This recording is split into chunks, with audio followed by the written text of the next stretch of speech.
વિદ્યાર્થી મિત્રો, હું કરણ કાયસ, આર્યન નાયક હાઈસ્કૂલ સરીખુરા, ધોરણ 11 સાયન્સ, રસાયણ વિજ્ઞાન, ચેપ્ટર નંબર 2 પરમાણુનું બંધારણ. બરાબર. ચાલો, આજનો લેક્ચર પણ આપણો ખૂબ જ ઇમ્પોર્ટન્ટ લેક્ચર છે. ક્લિયર? તો એમાં આજે આપણે પહેલા શીખવાના છે જે આપણે બોહરનું મોડેલ જે શીખી ગયા હતા. બરાબર. બોહર પછી આપણે દ બ્રોગલી, હાઇઝનબર્ગ શીખ્યા. હવે એ લોકોના જે નિયમ શીખ્યા, હવે તેના પરથી આપણને ખબર પડશે કે બોહરમાં શું ખામી હતી. તો દ બ્રોગલી અને હાઇઝનબર્ગે આગળ કામ કર્યું. બરાબર. તો હવે આજે આપણે પહેલા તો શીખીશું બોહરના નમૂનાની ખામીઓ અને એના નિષ્ફળતાના કેટલાક કારણો. બરાબર. ચાલો પહેલા હેડિંગ આપી દો. બોહર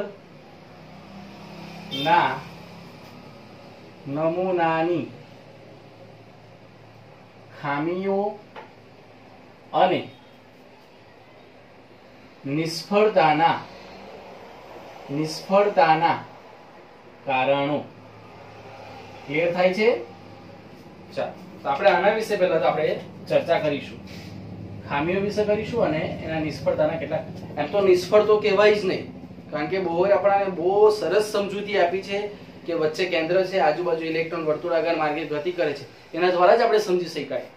ચોક્કસ ત્રિજ્યા, ચોક્કસ ઉર્જા, આખો જે આપણે કોણીય વિજ્ઞાન બધું સમજાવ્યું છે, એ બધું કોણે? બોહરે સમજાવ્યું છે. એટલે નિષ્ફળ તો નથી, પણ થોડું ઘણા અંશે થોડુંક તો હવે કંઈક તો ભૂલ થઈ જ જાય માણસથી. બરાબર ને?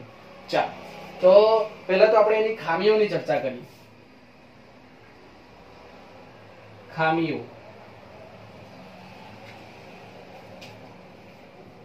ધ્યાન આપજો વ્યવસ્થિત.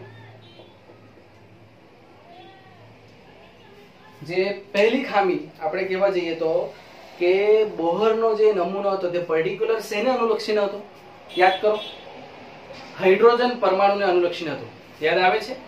તો હાઇડ્રોજન પરમાણુને જે આપણો વર્ણપટ હતો, હાઇડ્રોજન પરમાણુનો વર્ણપટ, તો તેને જો સૂક્ષ્મ રીતે જો આપણે સમજવું હોય તો આપણે બોહરના નમૂના પરથી સમજી શકવાના નથી.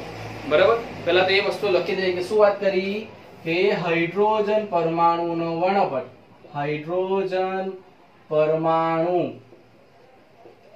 નો વર્ણપટ એ સૂક્ષ્મ રીતે સમજાવી શકાયો નહીં. સમજ પડે છે? કઈ રીતે? તો સૂક્ષ્મ રીતે. ચાલો, હવે એ સમજવાની કોશિશ કરીએ.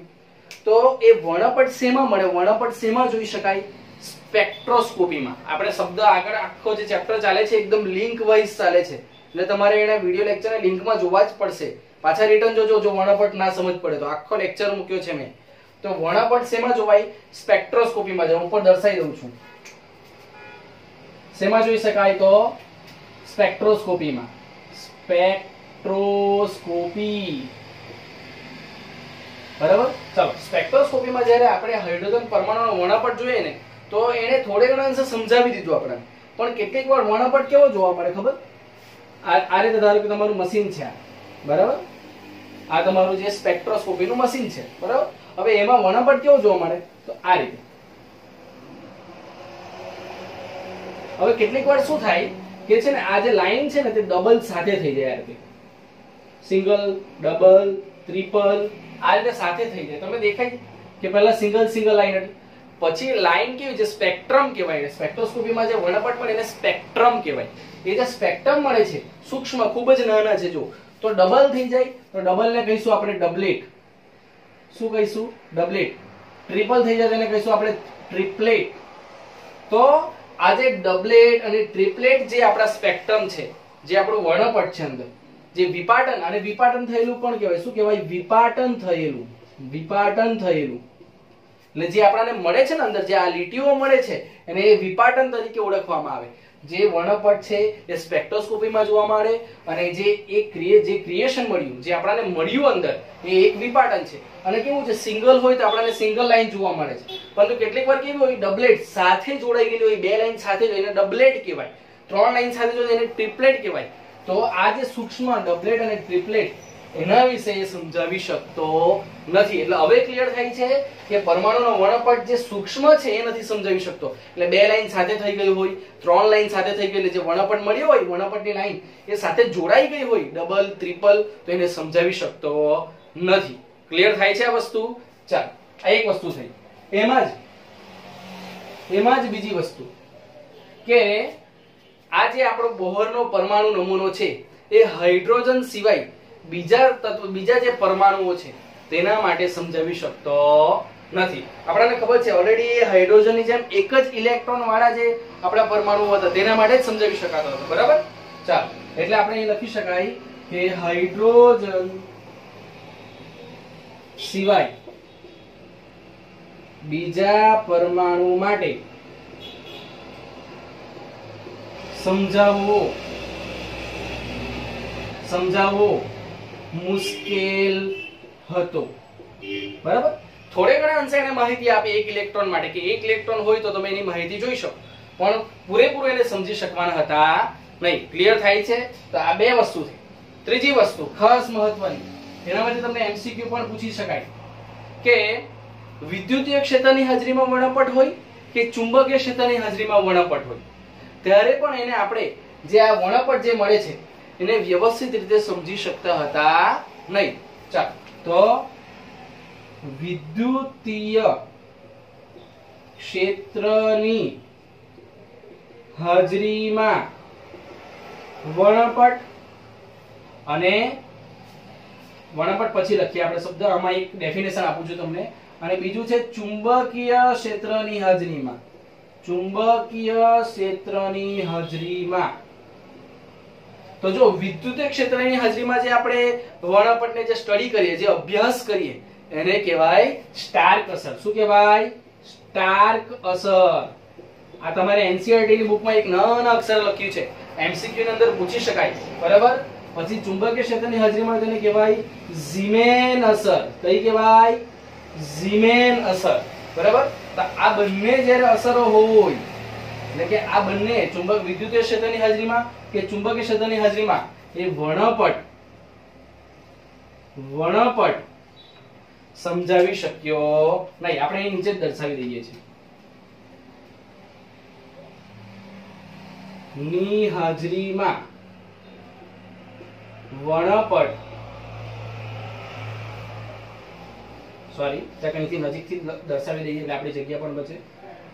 ની હાજરીમાં વર્ણપટ સમજાવી શક્યો નહીં. ક્લિયર થાય છે વસ્તુ? શું કહેવા માંગુ છું કે પહેલા તો વર્ણપટ બતાવી દીધો કે કેવો આવે. વર્ણપટ શેમાં આવે? તો સ્પેક્ટ્રોસ્કોપી નામના સાધનમાં આવે, અને જે મળે તેને સ્પેક્ટ્રમ કહેવાય ઇંગ્લિશમાં, અને ગુજરાતીમાં કહે તો વિપાટન કહેવાય એને. બરાબર? તો સિંગલ હોય તો આપણે એને સ્ટડી કરી શકાય બોહર પ્રમાણ. પણ જો સૂક્ષ્મ હોય, જોડાયેલા હોય, ડબલ લાઈન જોડાઈ ગઈ હોય, ટ્રિપલ લાઈન જોડાઈ ગઈ, ડબલેટ, ટ્રિપલેટ, તો એને આપણે સમજી શકતા નથી. એટલે કે સૂક્ષ્મ રીતે સમજાવી શકતો નથી.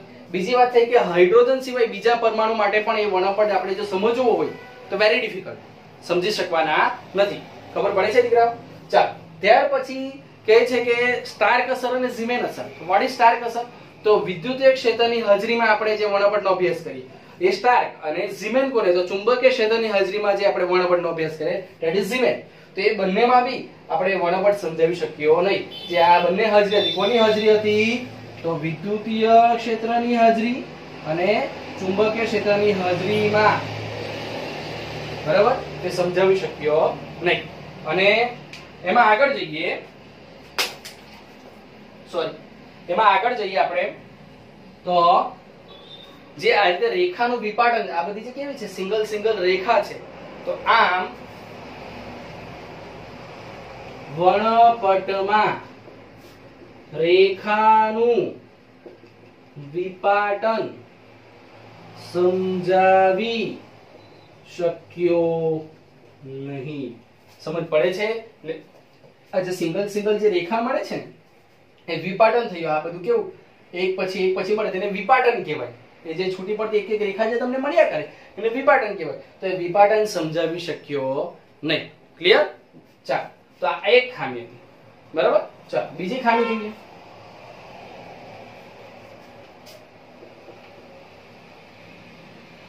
ચાલો, બીજી ખામી શું હતી? બીજી ખામી હતી કે જે આપણો પરમાણુ હોય છે, હાઇડ્રોજન પરમાણુ છે, બરાબર, તે પરમાણુ રાસાયણિક બંધથી જોડાઈને અણુ બનાવે છે કે નથી બનાવતો, તો તેની સમજૂતી મળતી નથી, એ સમજૂતી આપી શકતો નથી બોહર. તો આપણે એની બીજી જે ખામી છે કે પરમાણુ રાસાયણિક બંધથી જોડાઈને અણુ બને છે તે વિશે માહિતી આપતો નથી. સમજ પડે છે વાતમાં? કે બીજી ખામી શું હતી કે પરમાણુ જે આપણો છે નાનો, બધા કરતા નાનો, આપણે અણુને તોડીએ તો પરમાણુ અને પરમાણુ જોડીએ તો અણુ, બરાબર. તો એ જે પરમાણુ છે આપણો તે રાસાયણિક બંધથી જોડાઈને જો અણુ બને તો એના વિશે આપણને બોહર એ માહિતી આપતો નથી. તો એની બીજી ખામી હતી, બરાબર. તો આટલી ખામી એનામાં જે મોડેલ હતું એનું આખું બોહરનું તેમાં જોવા મળી હતી. અને ત્યારબાદ આપણે એની પાસે નવો મુદ્દો એક છે આપણો બીજો, જે એની નિષ્ફળતાના કારણો. નિષ્ફળતાના કારણો. જો વિદ્યાર્થી મિત્રો, હું તમને પહેલા જ કહી ગયો છું કે એકચ્યુઅલી બોહરનું મોડેલ છે ખૂબ જ સારું મોડેલ છે, બરાબર. એના દ્વારા આપણને ઘણી બધી માહિતી મળી છે, બરાબર, પણ કેટલીક માહિતી નથી સમજાવી શક્યો, એ થોડું ડિફિકલ્ટ છે. સમજ પડે છે? ચાલો, તો હવે નિષ્ફળતાના કારણોમાં આપણી પાસે એક વસ્તુ છે કે બોહર શું કહે છે. બોહર આપણને એમ કહે છે કે ભાઈ ઇલેક્ટ્રોન છે, ઇલેક્ટ્રોન શું કરે તો આ આપણો પોઝિટિવ ચાર્જ છે અને ઇલેક્ટ્રોન શું કરે તો એની આજુબાજુ આ રીતે વર્તુળાકાર માર્ગે ગતિ કરે. આ કોણ કહે છે? તો બોહર કહે છે, બરાબર. પણ હવે જે આપણી પાસે હાઇઝનબર્ગ હતો, ધ્યાનથી સાંભળજો, હાઇઝનબર્ગ શું કહે છે? હાઇઝનબર્ગ એમ કહે છે કે ધારો કે મારો પોઝિટિવ ચાર્જ કેન્દ્ર છે વચ્ચે, બરાબર, અને કેન્દ્રની આજુબાજુ ઇલેક્ટ્રોન એ ચોક્કસ ફરે છે કે નથી ફરતો ખબર જ નથી આપણને. કારણ કે એ શું કહે છે કે ભાઈ એનું જે સ્થાન છે ને વેગ હું અનિશ્ચિત છે, એને માપી શકવાનો નથી. એટલે ધારો કે હાઇઝનબર્ગને અનુસરીને જો આપણે વાત કરીએ તો ઇલેક્ટ્રોન કેવો આ રીતે આપણને ફરેલો જોઈ શકાય કે ગમે તે રીતે ગતિ કરતો હશે, આપણને ખબર જ નહીં પડે કે ઇલેક્ટ્રોન ક્યાં છે. એટલે આપણે ચોક્કસ સ્થાન અને વેગ નક્કી કરી શકવાના નથી. તો આ કોના પ્રમાણે? હાઇઝનબર્ગ પ્રમાણે, હાઇઝનબર્ગ મુજબ. અને આ કોના પ્રમાણે? તો બોહર મુજબ, બરાબર. એટલે જો પાછો રિપીટ કરું કે બોહર શું કહે છે? કેન્દ્ર છે, ઇલેક્ટ્રોન છે તે આજુબાજુ આ રીતે ગતિ કરે છે, બરાબર. અને હાઇઝનબર્ગ પણ એક કહે છે, પણ કેવું છે કે ચોક્કસ નથી, ક્યાં છે એ ખબર નથી, બરાબર. તો એના પરથી એક ખામી નીકળી. શું ખામી નીકળી? કે ઇલેક્ટ્રોનનું સ્થાન, ચોક્કસ સ્થાન અને વેગ એ ચોક્કસ રીતે માપી શકાતા નથી. વેગ એક સાથે, સોરી અહીંયા શું આવશે? એક સાથે ચોક્કસ રીતે માપી શકાતા નથી. આ કોણે કીધું? તો હાઇઝનબર્ગે. આપણે ભણી ગયા આગળના લેક્ચરમાં, હાઇઝનબર્ગે કીધું. શું કીધું? ઇલેક્ટ્રોનનું સ્થાન અને વેગ એક સાથે ચોક્કસ રીતે માપી શકાતા નથી, બરાબર. તો હવે ઇલેક્ટ્રોનનું સ્થાન તો આપણે માપી નહીં શકીએ એક સાથે વ્યવસ્થિત માપવું હોય તો, પણ બોહર શું કહે છે કે ભાઈ હા એક ચોક્કસ ત્રિજ્યાએ ગતિ કરે છે. આ ત્રિજ્યા છે ને એક ચોક્કસ ત્રિજ્યાએ ગતિ કરે છે. તેથી બોહર ખોટો પડે છે. કે હાઇઝનબર્ગે જે આપણને આપ્યો નિયમ એ પણ સાચો છે, કારણ કે હાઇઝનબર્ગમાં આપણે જોયું કે 100% ઇલેક્ટ્રોન માટે એ વસ્તુ સાચી છે કે આપણે એનું સ્થાન અને વેગ નક્કી કરી શકવાનું, કારણ કે ઇલેક્ટ્રોન કેવું એકદમ સ્પીડમાં ફરે છે, તો આપણે એનું સ્થાન અને વેગ એક સાથે નક્કી કરી શકવાના નથી. તો આમ હાઇઝનબર્ગ ના નિયમ મુજબ બોહરનો નમૂનો સ્થાન અને વેગ વિશે ચોક્કસ સમજૂતી આપી શકતો નથી. ચોક્કસ સમજૂતી આપી શકતો નથી. ક્લિયર થાય છે? જો નિષ્ફળતા તો હતી જ નહીં એમ તો જોવા જાય તો. બહુ સિમ્પલ રીઝન છે કે બંનેના મોડેલ તો તમને વ્યવસ્થિત, આ મોડેલ મેં તમને એક એઝ્યુમ કરીને બતાવ્યું કે આવું હોઈ શકે હાઇઝનબર્ગમાં કે ગમે તેમ ઇલેક્ટ્રોન ફરે છે એટલે આપણને સ્થાન અને વેગ આપણે નક્કી નથી કરી શકવાના, બરાબર. તો બોહર શું કહે છે કે એક્ઝેક્ટ જગ્યાએ ફરે છે, કે ચોક્કસ ત્રિજ્યાએ ફરે છે. બસ એટલી જ ખામી હતી કે એ ચોક્કસ નથી કહી શકતો કે ઇલેક્ટ્રોન એક્ઝેક્ટ ક્યાં છે, આ રાઉન્ડમાં જ ફરે છે કે આવી રીતે ઝિગઝેગ ગમે તેમ ફરે છે, એની માહિતી આપણને બોહર આપી શકતો નથી. બાકી બોહરે બહુ સરસ રીતે આખો મોડેલ આપણને સમજાવ્યું છે. ક્લિયર થાય છે? તો એની કેટલીક ખામીઓ હતી કે ડબલેટ અને ટ્રિપલેટ, એ ડિરેક્ટલી હવે બોલું છું, વિપાટન જે આપણે સમજાઈ ગયા છે. તો ડબલેટ અને ટ્રિપલેટની સમજૂતી નહીં આપતો હતો, એટલે કે સૂક્ષ્મ રીતે સમજાવી શકતો હતો નહીં. પછી બીજી વસ્તુ કે સ્ટાર્ક અને ઝીમેનની વાત કરી. તો સ્ટાર્ક અને ઝીમેન એટલે કે જે વિદ્યુતીય ક્ષેત્ર અને ચુંબકીય ક્ષેત્રમાં જે વર્ણપટ હોય છે એના વિપાટનની માહિતી આપી શકતો હતો નહીં. વિપાટન એટલે સ્પેક્ટ્રમ મેં દર્શાવ્યું છે, બરાબર? ચાલો, અને પછી કીધું કે આમ કોઈ પણ રેખા વર્ણપટ હશે જે આપણા વિપાટન છે એના વિશે વ્યવસ્થિત સમજૂતી આપી શકતો હતો નહીં. અને માત્ર હાઇડ્રોજન વિશે જ વ્યવસ્થિત સમજાવી શક્યો, બાકી બીજા જે કોઈ પણ આપણા પરમાણુ હશે એના વર્ણપટ વિશે સમજૂતી આપી શક્યો નહીં. આ પહેલી ખામી હતી. બીજી ખામીની વાત કરીએ આપણે કે પરમાણુ છે એ રાસાયણિક બંધથી જોડાય અને એ શું અણુ બને, તો એ ખરેખર બને છે કે નથી બનતો એ આપણાને આ બોહરનો નમૂનો એ આપણાને સમજાવી શકતો નથી. અને નિષ્ફળતા શું કીધી? તો હાઇઝનબર્ગે એવું શોધી કાઢ્યું કે ઇલેક્ટ્રોનનું સ્થાન અને વેગ એક સાથે નક્કી કરી શકાતા નથી, કારણ કે ચોક્કસ નથી, અચોક્કસ મળશે. આપણે જો એને કેલ્ક્યુલેટ કરીશું, આપણે delta v * delta x calculate કરેલું તો કેવું અચોક્કસ મૂલ્ય મળે છે. જ્યારે બોહર શું કહે છે કે એ ચોક્કસ માર્ગે ગતિ કરે છે. એટલે ચોક્કસ માર્ગે જો કોઈ ગતિ કરતો હોય તો આપણે એને એક્ઝેક્ટ પકડી શકાય કે હા આ જ રસ્તા પર જતો છે અને અહીંયા પકડી લેવાય, બરાબર? તો બોહરનું એવું માનવું છે કે ચોક્કસ માર્ગે ગતિ કરે છે, અને હાઇઝનબર્ગ એવું કહે છે કે ભાઈ એ અચોક્કસ માર્ગ છે, કે એનો સ્થાન અને વેગ આપણે અચોક્કસ છે, નક્કી કરી શકવાના નથી. બસ એ ખામીને કારણે આપણે બોહરને વ્યવસ્થિત રીતે સમજી શક્યા નહીં. એ એનું એક નિષ્ફળતાનું કારણ હતું. અને ત્યાર પછી આપણે હાઇઝનબર્ગ અને ડ બ્રોગલી આગળ એના કેટલાક ઉપયોગ કરીને પરમાણુનું બંધારણ સમજવાની કોશિશ કરે. ક્લિયર થાય છે? ચાલો, તો તમે આ ખામીઓ અને એની નિષ્ફળતાના કારણો ઉતારી લો, સ્ક્રીનશોટ લઈ લો, અને જો તમને કઈ તકલીફ જણાય તો મને પૂછો. ત્યારબાદ આપણે આગળ જઈએ.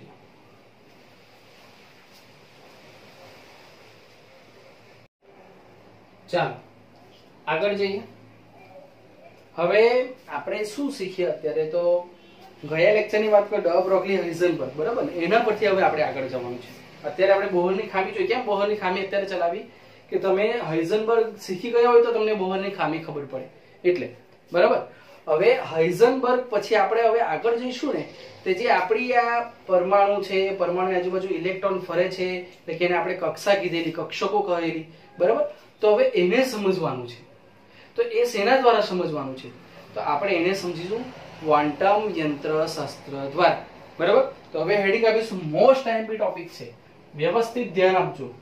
ક્વોન્ટમ યંત્રશાસ્ત્ર. ચાલો, પહેલા તો હવે બધાને એવું થાય કે ક્વોન્ટમ યંત્રશાસ્ત્ર કોને કહેવાય, બરાબર? તો બહુ સિમ્પલ વસ્તુ કે દ્રવ્યની દ્વૈત વર્તણૂક નો અભ્યાસ જ્યાં કરવામાં આવે તેને કહેવાય ક્વોન્ટમ યંત્રશાસ્ત્ર. અથવા તો આપણે જેમાં દ્રવ્યની દ્વૈત વર્તણૂકનો અભ્યાસ કરવાનો એને કહેવાય ક્વોન્ટમ યંત્રશાસ્ત્ર, બરાબર? તો આપણે સિમ્પલ ભાષામાં લખી દઈએ કે દ્રવ્યની દ્વૈત વર્તણૂક નો અભ્યાસ શેમાં? તો ક્વોન્ટમ યંત્રશાસ્ત્રમાં, બરાબર? ચાલો, ક્વોન્ટમ મિકેનિક્સ ઇંગ્લિશમાં કહીએ તો. ચાલો, હવે બધાને એવો ક્વેશ્ચન થાય કે આ શોધ કયા મહાનુભાવે કરેલી, બરાબર ને? બહુ મોટા મહાનુભાવ હતા બંને. એનું નામ છે, એક છે હાઇઝનબર્ગ, એ આપણો પીછો છોડવાનો નથી, અને બીજો એના કરતા એનો મોટો એ છે ઇરવિન શ્રોડિંજર. ઇરવિન શ્રોડિંજર ખૂબ મહત્વની શોધ હતી ઇરવિન શ્રોડિંજરની. જો ક્વોન્ટમ યંત્રશાસ્ત્રમાં છે ને હાઇઝનબર્ગે સપોર્ટ કર્યો, પણ મેઇન જે બધી શોધ હતી ને તે કોણે? તો આ ઇરવિન ભાઈએ કરેલી બધી શોધ. કોણે કરેલી? ઇરવિન ભાઈ, બરાબર? એમણે બહુ મોટા મોટા મેથેમેટિકલ જે બધા સોલ્યુશન્સ એમણે સોલ્વ કર્યા, મેથેમેટિકલ સ્ટેપ્સ બધા સોલ્વ કર્યા. શેના માટે? ક્વોન્ટમ યંત્રશાસ્ત્ર પરથી જે આપણી ઇલેક્ટ્રોનની રચનાઓ મેળવવા માટે બધું સોલ્યુશન લાવ્યા, અને તેના પરથી આપણને ઘણી બધી માહિતી મળે, બરાબર? તો મેઇન કામ કોનું છે ક્વોન્ટમ યંત્રશાસ્ત્રમાં? તો ઇરવિન શ્રોડિંજરનું છે. સમજ પડે છે? ચાલો, હવે એના પરથી એમના જે ક્વોન્ટમ યંત્રશાસ્ત્રમાં આપણને એક સમીકરણ તારાવ્યું શ્રોડિંજરે, અને જે છે h cap psi is equal to e psi. જો બધી આપણે ડેફિનેશન બતાવીએ કે h cap એટલે શું, તો હેમિલ્ટોનિયન કારક. હેમિલ્ટોનિયન કારક એટલે કે ગાણિતીય કારક છે. ગાણિતીય એટલે એક મેથેમેટિકલ વેલ્યુ છે. શું છે? h મીન્સ હેમિલ્ટોનિયન, એ વૈજ્ઞાનિકનું નામ છે અને એ શું છે? તે એક મેથેમેટિકલ વેલ્યુ છે, ગણિતની એક કિંમત છે, સાદી ભાષામાં કહીએ તો. બરાબર. E મીન્સ તો એનર્જી આપણને ખબર છે. વોટ ઇઝ ત્રિશુલ? શંકર ભગવાનનું ત્રિશુલ જેવું દેખાય ને આપણને, બરાબર ને? તો એ ત્રિશુલ શું છે? એ ત્રિશુલ છે સાઈ તરીકે ઓળખાય. શું કહેવાય એને? સાઈ તરીકે ઓળખાય. એ બાજુમાં જ લખી દઉં છું. એને કઈ તરીકે ઓળખી શકાય આપણાથી? તો સાઈ. સાઈ તરીકે આપણે એને ઓળખી શકીએ. શેના દ્વારા? સાઈ દ્વારા આપણે ઓળખી શકાય. બરાબર. અને એને શું કહેવાય? તો વેવ ફંક્શન. Wave function. અને વેવ ફંક્શન એ ગુજરાતીમાં કહીએ તો તરંગ વિધેય. શું કહેવાય? તરંગ વિધેય. શું છે? સાઈ. જો આને બોલાઈશું, ત્રિશુલ નથી બોલવાનું. શું બોલવાનું છે? સાઈ. સાઈ એટલે શું કહેવાય? વેવ ફંક્શન એટલે કે તરંગ વિધેય. હવે તમને મગજમાં એમ થાય કે તરંગ વિધેય શું? તો તરંગ વિધેય પણ એક ગાણિતીય વેલ્યુ છે, એક મેથેમેટિકલ વેલ્યુ છે, ગણિતની એક કિંમત છે. હવે આ બધાનો ઉપયોગ કરીને કે આ શ્રોડિંજર ભાઈ છે અને બહુ મોટા ઇક્વેશન્સ મેળવ્યા, બહુ મોટા મેથેમેટિકલ વેલ્યુઝ મેળવી અને એ વેલ્યુઝ પરથી આપણને બહુ મહત્વની માહિતી આપી. તો ભગવાનની કૃપા માનો કે તમારે એ બધી જે કેલ્ક્યુલેશન્સ છે એ ગણવાની નથી, તે આપણા સિલેબસમાં નથી, એનસીઈઆરટીમાં નથી. એ તમે જ્યારે હાયર સ્ટડી કરશો, કોલેજમાં જશો, ત્યારે તમારે એને ડિરાઈવ કરવાનું છે. બરાબર. એટલે અત્યારે ચિંતા કરવાની જરૂર નથી. ચાલો, તો આ વેવ ફંક્શન. પછી એના પછી એક બીજું આપણને એક ફંક્શન આપ્યું, that is Sai square. Sai square એને કહેવાય પ્રોબેબિલિટી ફેક્ટર. શું કહેવાય? Probability factor. શું કહેવાય? Probability factor. ચાલો ગુજરાતી કરો તો એને કહેવાય સંભાવના વિધેય. સંભાવના, ભાવનાની સંભાવના, સંભાવના વિધેય. ચલો, સંભાવના વિધેય શું કહેવાય? તો કોઈ પણ બિંદુ, આપણો પરમાણુ છે, બરાબર, તો પરમાણુમાં કોઈ પણ બિંદુએ ઇલેક્ટ્રોન મળી આવવાની સંભાવના, તેને કહેવાય સંભાવના વિધેય. શું છે એની ડેફિનેશન? શું છે? તો પરમાણુમાં કોઈ પણ બિંદુએ, સાંભળજો વ્યવસ્થિત, પરમાણુમાં કોઈ પણ બિંદુએ ઇલેક્ટ્રોન મળી આવવાની સંભાવના, મળી આવવાની સંભાવના એટલે શું? તો સાઈ સ્ક્વેર, પ્રોબેબિલિટી ફેક્ટર. સમજ પડે કે? અને ક્યાં ઇલેક્ટ્રોન વધારે પડતા મળી આવે? આપણે વાત કરી ગયેલા કે વચ્ચે કેન્દ્ર હોય અને આજુબાજુ ઇલેક્ટ્રોન ફરે છે, બરાબર, તો ક્યાં વધારે મળી આવે? કેન્દ્રની નજીક. કારણ કે કેન્દ્ર અને ઇલેક્ટ્રોન બંને કેવા છે? વિરુદ્ધ ચાર્જ વાળા. ઇલેક્ટ્રોન નેગેટિવ વાળો છે અને કેન્દ્ર પોઝિટિવ ચાર્જ વાળો. તો બંને વચ્ચે શું હશે? આકર્ષણ હશે. જ્યાં કેન્દ્ર હશે ત્યાં ઇલેક્ટ્રોન આજુબાજુ ગમે ત્યાં મળી જ જશે. સમજ પડે? તો આ બે ટર્મ્સ તમારે ખાસ સમજવાની હતી. કઈ? સાઈ અને સાઈ સ્ક્વેર. એક્ચ્યુઅલી કેટલાક લોકો તો આ ટોપિક છોડી જ જાય છે, બરાબર, પણ આ સમજવા જેવો ટોપિક છે. ક્લિયર થાય છે? તો ઇલેક્ટ્રોન મળી આવવાની સંભાવના જે ફેક્ટર છે આપણો, એ સાઈ સ્ક્વેર છે, પ્રોબેબિલિટી ફેક્ટર. ક્લિયર થાય છે? ચાલો આગળ જઈએ. તો શ્રોડિંજરે આ બધી જે ઇક્વેશન્સ મેં તમને બતાવી, જે સાઈ છે, એચ છે, જે ગાણિતીય વેલ્યુ બતાવી, તો એને સોલ્વ કર્યું અને સોલ્વ કરીને ખૂબ અગત્યની માહિતી આપી. અને એ માહિતી હતી કે શ્રોડિંજર દ્વારા, સાંભળજો, શ્રોડિંજર દ્વારા ક્વોન્ટમ યંત્ર શાસ્ત્ર પરથી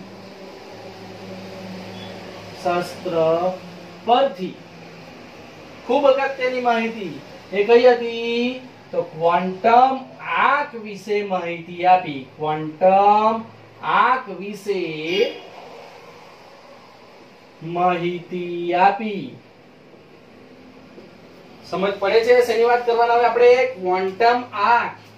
ક્વોન્ટમ આંક વિશે માહિતી આપી. બહુ જ ઇમ્પોર્ટન્ટ મોસ્ટ આઈએમપી વસ્તુ છે આ. બરાબર. ચલો ક્વોન્ટમ આંક લખવા પહેલા હું તમને થોડું કંઈક નોલેજ આપું, જે તમને જેડબલઈ અને નીટમાં હું આ બધા જે બી વિડિયો લેક્ચર્સ બનાવું છું એ તમને જેડબલઈ નીટમાં ખૂબ જ યુઝફુલ થશે. બોર્ડમાં તો છે જ યુઝફુલ, પણ જેઈ અને નીટ માટે પણ તમને ક્લિયર થશે. બરાબર. ચાલો તો આપણે શું વાત કરીએ કે બોહરે શું કીધું હતું. ઓલરેડી હું હમણાં એની નિષ્ફળતાના કારણોમાં બી સમજાઈ ગયો છું કે બોહર શું કહે છે કે આ મારો ચાર્જ છે પોઝિટિવ. બરાબર. અને શું થાય છે તો આ ઇલેક્ટ્રોન છે તે આ ચોક્કસ માર્ગે આ રીતે વર્તુળાકાર માર્ગે ગતિ કરશે. એ કોણ કહે છે? બોહર કહે છે. બરાબર. અન્ડરસ્ટુડ. હવે ક્વોન્ટમ યંત્રશાસ્ત્ર શું કહે છે? એટલે ક્વોન્ટમ યંત્રશાસ્ત્ર એટલે આપણે હાઇઝનબર્ગ અને શ્રોડિંજર એ શું કહે છે કે ધારો કે આ મારો પોઝિટિવ ચાર્જ છે, કેન્દ્ર છે, પણ એ લોકો શું કહે કે એવું નથી કે ચોક્કસ માર્ગે ગતિ કરે, તે કોઈ બી રીતે ગતિ કરે. કેવી રીતના? તો આ રીતે પણ ગતિ કરતો હોય, આ રીતે ગતિ કરતો હોય, આ રીતે. બરાબર. પછી પાછું હું કંઈક દર્શાવું કે આ રીતે ગતિ કરતો હોય કોઈ બીજો કણ આપણો જે આ રીતે ગતિ કરે. બરાબર. હજુ કંઈક દર્શાવું તો એ કે બીજો ઇલેક્ટ્રોન હોય તો આ રીતે ગતિ કરે. બરાબર. તો શ્રોડિંજર અને જે આપણો હાઇઝનબર્ગ એટલે ક્વોન્ટમ યંત્રશાસ્ત્ર શું કે આપણે એ દર્શાવી દઈએ કે ક્વોન્ટમ યંત્રશાસ્ત્ર આ બોહર મુજબ અને આ ક્વોન્ટમ યંત્રશાસ્ત્ર મુજબ. બરાબર. તો તમે બાઉન્ડ્રી તૈયાર કરો. હવે બાઉન્ડ્રી એટલે તમે ગેપ તૈયાર કરો. જો પહેલો ગેપ તમને ક્યાં જોવા મળે? આ બ્લેક નો અહીંયા જોવા મળે. પછી બીજી બાઉન્ડ્રી ક્યાં જોવા મળે? આ રેડ ની અહીંયા જોવા મળે. જો આ બ્લુ ની ક્યાં જોવા મળે? અહીંયા. તો તમે જો સિમિલર જેવું જોવા મળે. આમાં બોહર શું કહે છે? ખામી એની એટલી જ હતી, નિષ્ફળતા એટલી જ હતી કે એમ કહે છે ભાઈ ચોક્કસ ત્રિજ્યાએ ગતિ કરે છે. ને આમાં કેવું છે? ગમે ત્યાં ગતિ કરે. પણ કક્ષા તો જો તમે આ ઓર્બિટલ છે તો આપણે ઓર્બિટલ તો છૂટી પાડી શકાય છે ને. સમજ પડે છે? એટલે ક્વોન્ટમ યંત્રશાસ્ત્રમાં ખાલી એટલું જ ચેન્જ છે કે ઇલેક્ટ્રોન છે એ આપણાને ગમે તેમ ઝિગઝેગ ફરતો હશે, એક્ઝેક્ટ આ રીતે ફરતો હોઈ શકે એવું જરૂરી નથી. સમજ પડે છે? એટલે ક્વોન્ટમ યંત્રશાસ્ત્ર અને બોહરમાં આ તકલીફ હતી ખાલી. બરાબર. હવે આપણે કહીશું કે શ્રોડિંજર દ્વારા ક્વોન્ટમ યંત્રશાસ્ત્ર પરથી ક્વોન્ટમ આંક વિશે માહિતી આપવામાં આવે. કયા ક્વોન્ટમ આંક? તો ચાલો આપણે નંબર આપીએ 1, જે છે મુખ્ય ક્વોન્ટમ આંક. મુખ્ય ક્વોન્ટમ આંક એને સ્મોલ n તરીકે દર્શાવાય. શું દર્શાવાય? Small n. ચાલો પછી બીજો આપ્યો એમણે ગૌણ ક્વોન્ટમ આંક. ગૌણ ક્વોન્ટમ આંક એને આપણે સ્મોલ l તરીકે દર્શાવીશું. બરાબર. અને ત્રીજો છે ચુંબકીય ક્વોન્ટમ આંક. ચુંબકીય ક્વોન્ટમ આંક એને સ્મોલ m તરીકે દર્શાવીશું. ક્લિયર થાય છે? મુખ્ય ક્વોન્ટમ આંક, ગૌણ ક્વોન્ટમ આંક અને ચુંબકીય ક્વોન્ટમ આંક. આ ત્રણ ખૂબ જ મહત્વના ક્વોન્ટમ આંક છે. આના દ્વારા આ જે ક્વોન્ટમ આંક છે એના દ્વારા શું મળે? શું માહિતી મળશે આપણને? તો બધી કક્ષકો હોય ને એ કક્ષકો એકબીજાથી કઈ રીતે જુદી પડે. જો આધાર કે આ પહેલી કક્ષા, આ બીજી કક્ષા, તમે અહીં જોઈ શકો આ પહેલી કક્ષા, આ બીજી કક્ષા, ત્રીજી કક્ષા, એમ કક્ષા કઈ રીતે એકબીજાથી જુદી પડશે એની માહિતી આના પરથી મળે. તો આ ક્વોન્ટમ આંક પરથી કક્ષકો એકબીજાથી કઈ રીતે જુદી પડે છે એ માહિતી મળે છે. ક્લિયર થાય? તો આપણે જે ફંક્શન જોયા, સાઈ, તરંગ વિધેય, સાઈ સ્ક્વેર, પ્રોબેબિલિટી ફેક્ટર અને ત્યાર પછી મોસ્ટ આઈએમપી વસ્તુ શું આપી? તો એને ત્રણ ક્વોન્ટમ આંક આપ્યા. કયા કયા? તો મુખ્ય ક્વોન્ટમ આંક એને સ્મોલ n કહેવાય, ગૌણ ક્વોન્ટમ આંક એને સ્મોલ l કહેવાય અને અંતિમ છે તે ચુંબકીય ક્વોન્ટમ આંક એને કહેવાય સ્મોલ m. બરાબર. અને પાછળથી એક શોધાયો છે સ્પિન ક્વોન્ટમ આંક સ્મોલ s. એ આપણે પાછળથી ભણીશું. પહેલા આપણે આ ત્રણની માહિતી મેળવવાની છે. ક્લિયર થાય છે? તો આપણે શું સ્ટાર્ટ કર્યું હમણાં? એ ક્વોન્ટમ યંત્રશાસ્ત્ર કોણે વાત કરેલી? તો હાઇઝનબર્ગ અને શ્રોડિંજર. એના વિશે આપણે આ ચર્ચા કરી છે અને આ ખાસ આ ચર્ચા કરી છે તમને જેઈ નીટમાં કામ આવશે. ક્લિયર થાય છે? તો આમાં કઈ ન સમજ પડતો મને પૂછો, સ્ક્રીનશોટ લઈ લો, ઉતારી લો એને. હવે આપણે જઈશું મુખ્ય ક્વોન્ટમ આંક તરફ. ક્લિયર થાય છે? ચલો ઉતારી લો.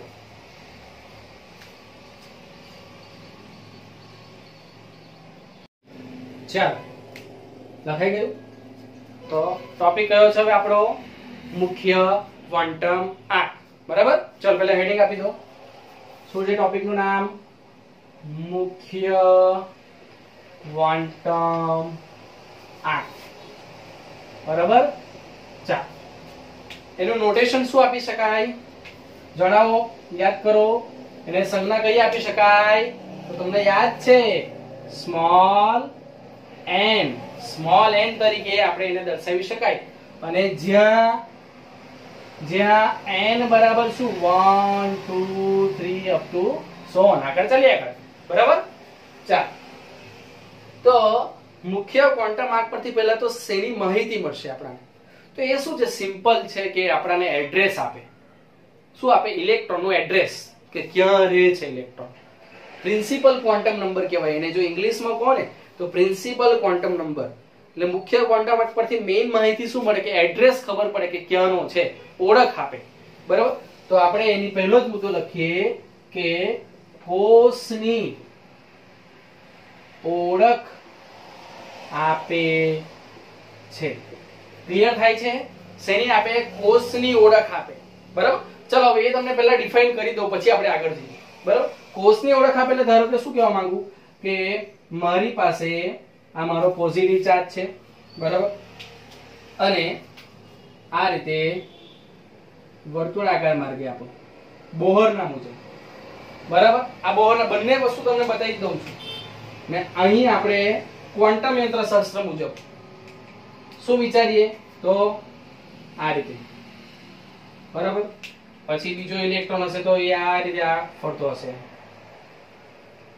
આ રીતે. ત્રીજો હશે તો આ રીતે. બરાબર. આપણે એની બાઉન્ડ્રી ક્લિયર કરીએ તો આના જેવું જ મળશે. બરાબર. ખાલી એટલું કે આ ચોક્કસ ત્રિજ્યામાં છે ને કોઈ ચોક્કસ ત્રિજ્યા નથી. તો આ શેના પ્રમાણે પહેલા લખી દઈએ આપણે કે ક્વોન્ટમ પર આ બોહરના મુજબ, બોહર મુજબ, અને આ ક્વોન્ટમ યંત્ર શાસ્ત્ર મુજબ. ક્લિયર? ચાલ હવે અહીંયા બધે ઇલેક્ટ્રોન જ ફરે છે આપણા. આ ઇલેક્ટ્રોન, અહીં ઇલેક્ટ્રોન, અહીં ઇલેક્ટ્રોન. એ જ પ્રમાણે અહીંયા પણ ઇલેક્ટ્રોન ફરે છે આપણા. આ બીજી કક્ષા અને આ. ચાલ તો હવે મેં તમને આમાં દર્શાવીને બતાવું તો તમને વધારે ક્લિયર થાય કે મુખ્ય ક્વોન્ટમ આંક ધારો કે આપણો n છે, એની વેલ્યુ આપું ધારો કે મેં 1 2 3 4 એ રીતે. તો જો તમે જોઈ શકો અહીં ધારો કે આ મારી પહેલી કક્ષા છે તો n બરાબર 1. ક્લિયર થાય છે? આ પહેલી કક્ષા તો n બરાબર 1 અહીંયા પણ દર્શાવ, પણ તમને અહીંયા વધારે ક્લિયર દેખાશે ને એટલે મેં અહીંયા બતાવું છું. બરાબર. ત્યાર પછી આ છે આપણું n બરાબર 2, પછી આ છે આપણી n બરાબર 3. સમજ પડે છે? 1 2 3 આપણે આપ્યું છે એટલે આગળ દર્શાવ તો n બરાબર 4. બરાબર. તો એમાં આપણે કોષ જે છે એ કોષને ઓળખી શકાય. તો n બરાબર 1 હોય તો એ આપણો k કોષ થયો. કયો કહેવાય? k l m. આ રીતે આપણે આપતા. તમે નાના હતા ત્યારે 9th સ્ટાન્ડર્ડ કે 10મા ધોરણમાં ભણી ગયા હશે. સેલ, કોષ, k l m. તો n બરાબર 1 હોય તો k કહેવાય, 2 હોય તો l, 3 હોય તો m, 4 હોય તો n. એટલે આપણે કોષ વિશે ઓળખ આપે છે. કોણ? તો મુખ્ય ક્વોન્ટમ આંક. સમજ પડે છે? ક્લિયર થાય છે? ચાલ આગળ જઈએ કે આની મેઇન વાત મુખ્ય ક્વોન્ટમ આંક જે મહત્વની બાબત શું આપે છે? તો જે કક્ષકોની ઊર્જા અને કક્ષકોની સાઇઝ કે કક્ષા છે તેની ઊર્જા વિશે માહિતી આપે, અને એની જે કદ એટલે કે એનું સાઇઝ જે છે તેના વિશે માહિતી આપે. એટલે અગત્યની માહિતી છે કે કક્ષકોની ઊર્જા અને કદ વિશે માહિતી આપે છે. સમજ પડે છે? આ તમને એમસીક્યુ ની અંદર પૂછી શકાય છે એટલે બરાબર અંડરલાઈન કરી દેજો કે કક્ષકોની શેની? તો ઊર્જા અને કદ વિશે. અહીંયા શેના વિશે? તો કોષની ઓળખ આપે છે. ઘણા બધા એમસીક્યુ નીકળી શકે અથવા તો તમને આખી થિયરી છે તે 2 માર્ક ની અંદર પૂછી શકાય. મોસ્ટ આઈએમપી વસ્તુ ચાલી રહી છે, છેલ્લે સુધી વિડિયો જોયા કરજો. બરાબર. ચાલ તો ઊર્જા અને કદ વિશે માહિતી મળી ગઈ. હવે આપણે જે આપણી n ની વેલ્યુ છે, જે આપણી કોષ જે આપણા છે, આ જે કક્ષકો છે આપણી, એ કક્ષકો કઈ છે? તો n તરીકે દર્શાવી. તો n ની વેલ્યુ સાથે આપણું શું વધે ઘટે એની વાત કરીએ હવે આપણે. તો આગળ જઈએ આપણે. એમાં તમે જોઈ શકો કે હું આ રીતે દર્શાવું છું કે n નું મૂલ્ય વધે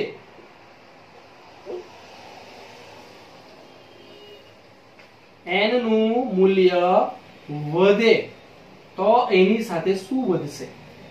n નું મૂલ્ય વધે તો તેની સાથે શું વધશે? તો પહેલું શું વધવાનું?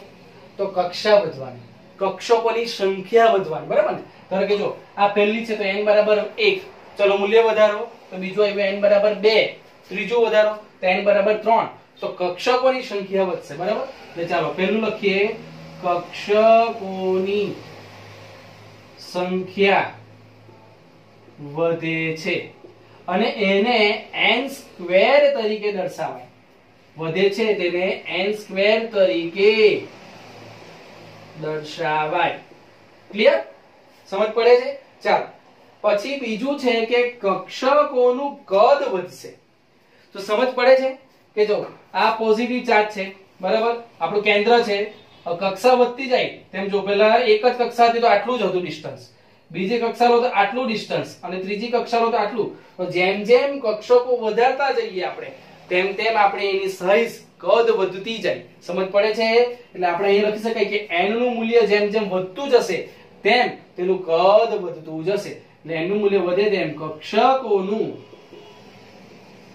કદ વધતું જાય છે. ક્લિયર થાય છે? તો આ પણ તમને MCQ ની અંદર પૂછી શકાય. ચાલો એક ત્રીજી માહિતી આપો. ત્રીજી માહિતી છે ઊર્જા વિશેની માહિતી, બરાબર? ઊર્જા વિશે પણ આપણે ડિટેલમાં ભણી ગયા છે, બરાબર? તો ઊર્જા કેવું?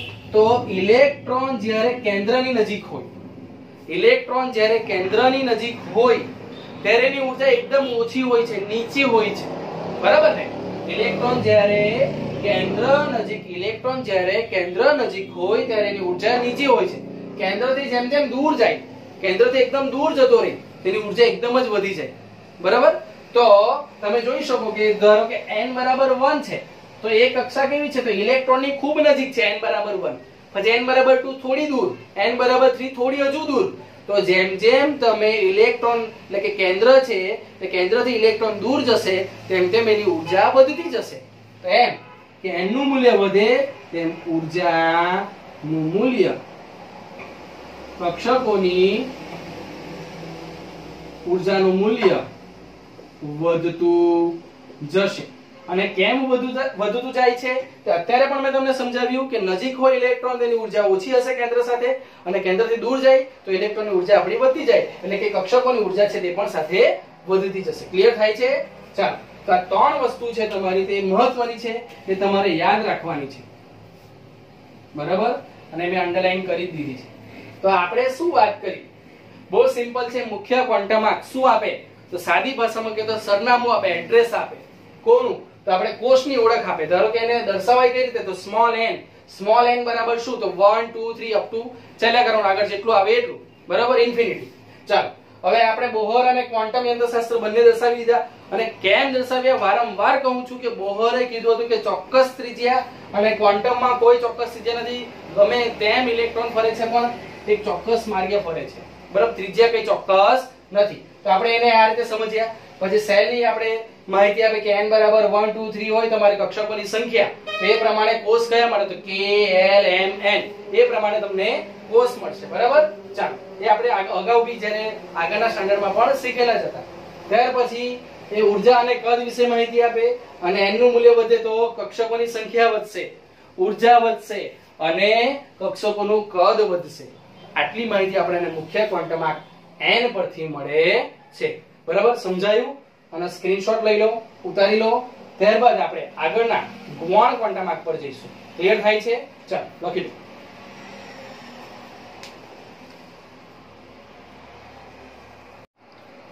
ચાલો લખાઈ ગયું? આગળ જઈએ.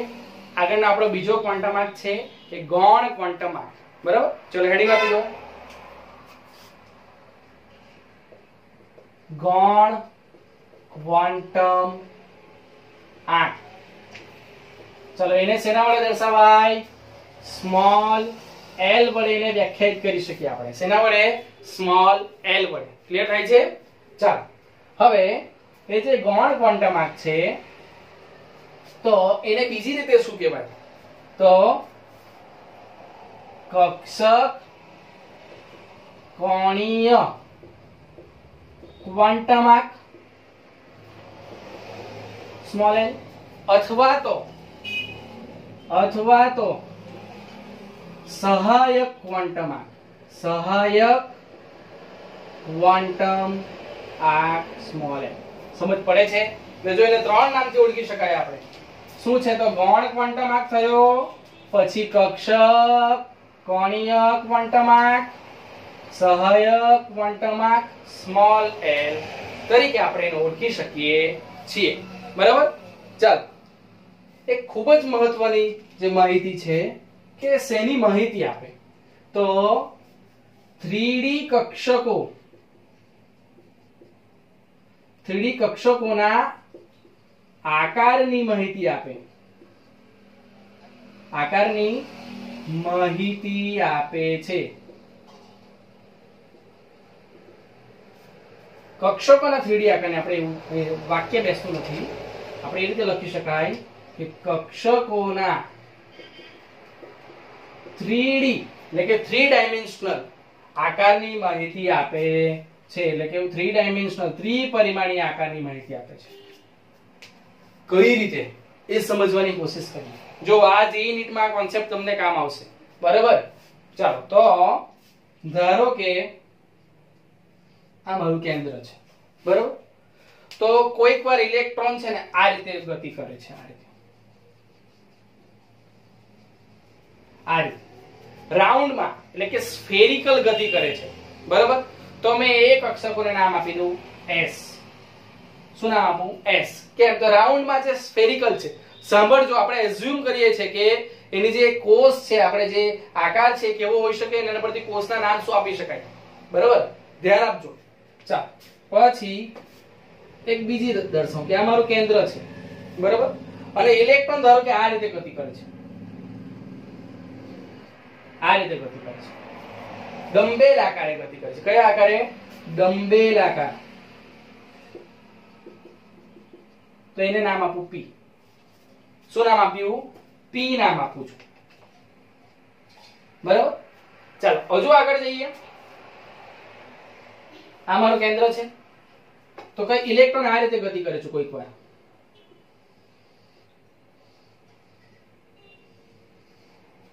Double dumbbell. કેવું છે? Double dumbbell. તો એને નામ આપી દઉં મેં D. શું નામ આપ્યું? D. બરાબર? હજુ આગળ જઈએ આપણે. ધારો કે અમારું કેન્દ્ર છે અને ઇલેક્ટ્રોન આ રીતે ગતિ કરે.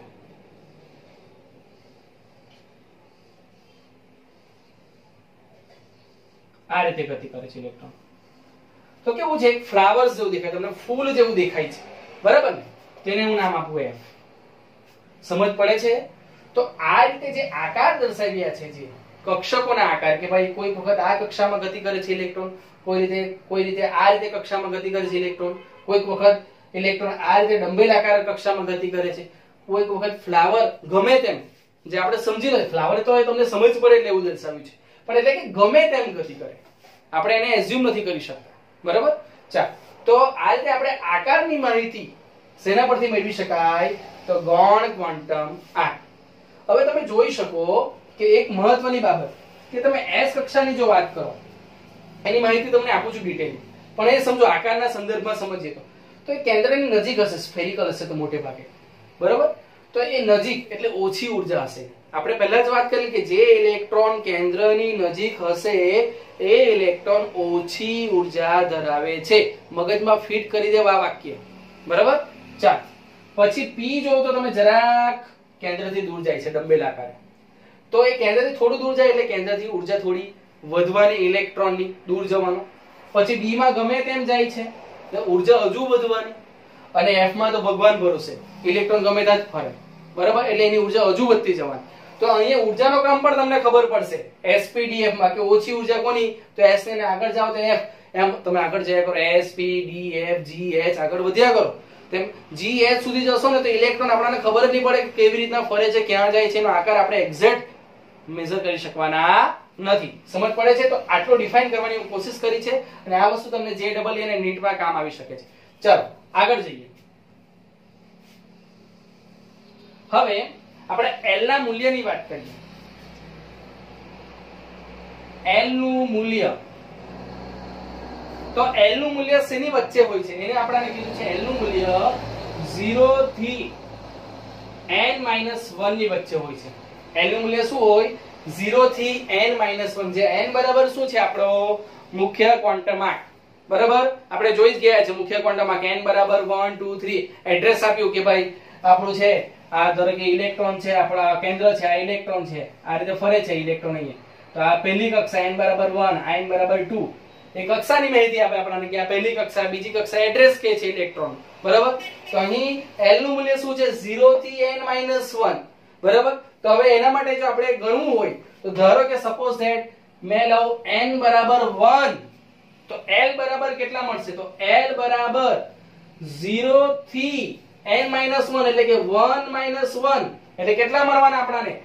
L બરાબર 0 થી 0, 0 થી 0 એટલે L બરાબર કેટલા મળ્યા? 0. એટલે આપણે જ્યારે n બરાબર 1 લઈએ ત્યારે L બરાબર કેટલા મળશે? 0 મળશે. જો પાછો ડિફાઇન કરું છું, શું કીધું મેં કે L નું મૂલ્ય 0 થી n - 1 ની વચ્ચે વેરી કરે છે. કઈ રીતે?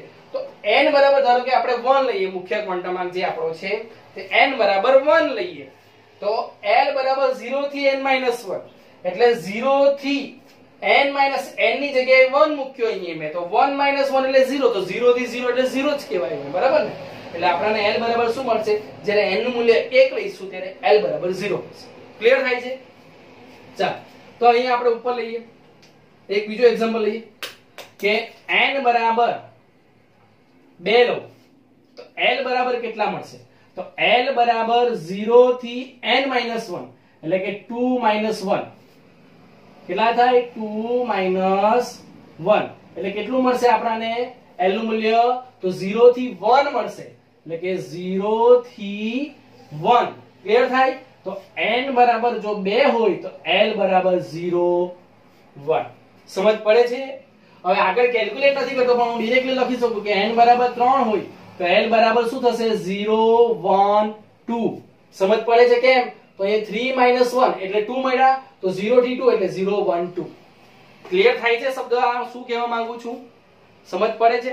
તો આ રીતે n અને L ના મૂલ્ય પરથી આપણે n પરથી L નું મૂલ્ય મેળવીએ ને L ના મૂલ્ય પરથી આપણે પેટા કોષ વિશે માહિતી મેળવી શકાય છે. તો આમ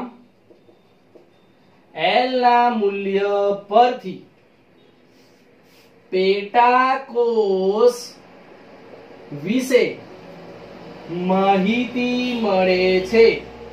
ધ્યાનથી જોજો, ધ્યાનથી જોજો. હવે જો પેટા કોષ વિશે માહિતી મળે એટલે L બરાબર જો હું લઉં 0 1 2 3 4 એ રીતે લઉં તો મારે પેટા કોષ કઈ હશે? ધ્યાન આપજો. તો જો 0 L બરાબર 0 લઉં ને તો મારી પેટા કોષ હશે S.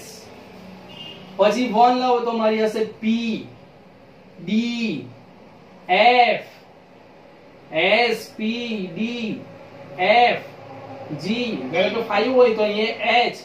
આ રીતે પેટા કોષના સંકેત દર્શાવાશે. પેટા કોષના સંકેત શું છે? તો 0 હશે, n બરાબર 1. બરાબર ને? એકદમ નજીકની આપણે વાત બી કરી છે, એકદમ નજીકની. તો S, પછી જરાક આગળ જાવ P, જરાક આગળ જાવ D. તો L ના મૂલ્ય આપણે કઈ રીતે મેળવ્યા છે? તો L નું મૂલ્ય આપણે મેળવ્યું છે 0 થી n - 1, જે n બરાબર આપણે મૂકી શકાય. n બરાબર શું? 1 2 3 અપ ટુ આપણે વાત કરી ગયા છે મુખ્ય ક્વોન્ટમ આંકમાં. જો ક્વોન્ટમ આંક તમે બધા સાથે જોજો તો જ ખબર પડશે. બરાબર? ચાલો, તે રીતે આપણે n બરાબર 2 લીધા તો n બરાબર 0 1. n બરાબર 3 લઈએ, અંડરલાઈન કરી દઉં છું એટલે તમને ખબર પડે. બરાબર? આ એક વેલ્યુ, પછી આ એક બીજી વેલ્યુ. n બરાબર 3 હોય તો L બરાબર 0 1 2 અને અહીંયા n બરાબર 1 હોય તો L બરાબર 0. ધ્યાન રાખજો, આ ત્રણે ત્રણ મૂલ્ય છે. તો એના પરથી આપણે શું કીધું કે એના પેટા કોષની માહિતી મળે. તો ધારો કે L બરાબર જો મારી પાસે 0 1 2 3 4 5 હોય, કારણ કે જો 0 થી n - 1 છે ને, તો આપણે એના પ્રમાણે જો પેટા કોષના સંકેત આપવા હોય તો 0 માટે S, 1 માટે P, 2 માટે D. આ તમારે મગજમાં ફિટ કરી દેવાનું. જો હું થિયોરિટિકલ એને સમજાવવાની કોશિશ કરી અને એને કઈ રીતે દર્શાવે તે પણ સમજાવી. સમજ પડે છે? ચાલ, હવે એના પરથી આપણે એક ડાયાગ્રામ દર્શાવીએ. તો ખાસ ધ્યાન આપજો, બહુ ઇમ્પોર્ટન્ટ માહિતી છે. n નું મૂલ્ય, તો તેના માટે l નું મૂલ્ય, બરાબર, અને પેટાકોષ એટલે કે પેટાકોષ એટલે કે કક્ષક કઈ છે એ દર્શાવવાનું છે. ચાલો, n નું મૂલ્ય તમે 1 લો તો l નું મૂલ્ય શું મળવાનું આપણને? 0 મળવાનું. તમારે કેલ્ક્યુલેટ કરવાનું, આપણે ગણેલું જ છે. ચાલો, l નું મૂલ્ય 0, તો પેટાકોષ કયો હશે? તો n આપણે આગળ દર્શાવીશું 1 અને 0 માટે કયું છે? તો s, તો એને કહેવાય 1s કક્ષક કહેવાય. શું કહેવાય? 1s કક્ષક. બહુ અગત્યની માહિતી મળે છે, ધ્યાન આપજો. ચાલો, n નું મૂલ્ય આપણે 2 લઈએ.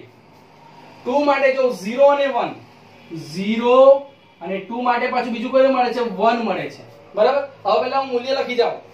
ચાલો, 2 માટે 0 અને 1 જ છે, 2 વધી ગયું. ચાલો 3 પર જાઓ તો 3 માટે 0 મળશે, 1 2 એટલે કે 3 માટે બીજા બે મળે છે, 1 અને 2. ક્લિયર થાય છે? ચાલો, તો 4 માટે એઝ્યુમ કરો તો n બરાબર 4 હોય, તો l માટે 0 1 2 3 અને 4. 4 માટે આપણને 4 વેલ્યુ મળશે.